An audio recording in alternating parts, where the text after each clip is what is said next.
في ايه انتكه؟ في ايه؟ خير؟ في ايه؟ يعني هي فرحانه فرح مش عايزه اقول لك، هي سعيده جدا يا دكتور، سعيده. انا جايه علشان اشكر حضرتك يا دكتور، ولكن تتوه الحروف وتتبخر الكلمات ولا اجد ما يعبر عن سعادتي الغامره. ازاي حصل ده بقى؟ علشان طفل الجيران يا دكتور. وجالي. صحيح. طب ممكن ارجوك يا دكتور يعني تعرفني ازاي، علشان انا الفضول هيجنني. الاطفال بيعيطوا ل3 مجموعات من الاسباب. السبب الاولاني بيسموه ده احتياجات الطفل، ودي لغه بين الام وطفلها بتعرفها في 2-3 شهور. الجزء التاني من البكاء بيسموه بكاء مرضي، وبكاء المرضي ده ليه اسباب كتير جدا. والجزء الاخير كانوا بيسموه زمان بكاء وظيفي او بكاء غير مبرر او عياط ال100 يوم، بيفضل موجود مع الطفل اول 3 ل6 شهور، عياط ملوش حل، ما بيهداش الطفل عليه. فلقوا انه الاطفال دولت بيبقى كثير البكاء، بيعيط كتير. حصل بيعيط كتير، فالام هتفتكر ان الطفل جعان فهترضعه كتير.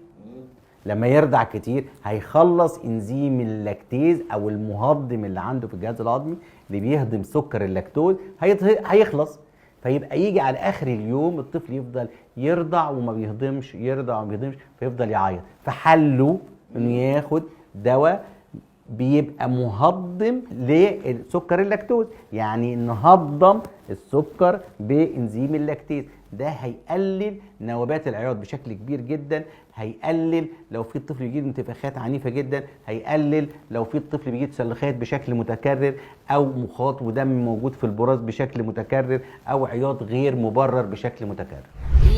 يا دكتور الحمد لله، ده موضوع طلع صعب قوي يا انتكه قوي. بس هو الدواء ده يعني علشان يحل مشكله الهضم دي عند الاطفال وبس؟ في اكتر من سبب بيعالج اكتر من مرض للاطفال. يعني الطفل عنده حساسيه من سكر اللاكتوز، سواء الحساسيه سكر اللاكتوز دي او اللاكتوز انتورنس او عدم تحمل اللاكتوز بمعنى اخر، ده مولود بيها الطفل، او لو هي نتيجه مضاعفات لنزله معويه. ودايما الحساسيه اللاكتوز او عدم تحمل اللاكتوز بيبقى معاه تسلخات عنيفه جدا ومتكرره، معاه انتفاخات كتيره جدا، معاه عدد مرات براز كتير، بكاء شديد.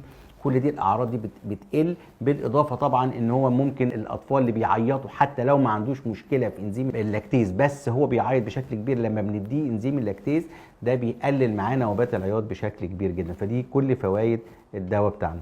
علشان كده حضرتك سميته الساحر. ده انا اللي اكتر واحده حسيت بنتيجه السحر ده، علشان كده من النهارده لن اتوقف عن ارشاد جميع الماميز السهرانات المحتارات المنهارات عن هذا الماجيكو الذي يعيد الهدوء الى سرائرهن وبيوتهن.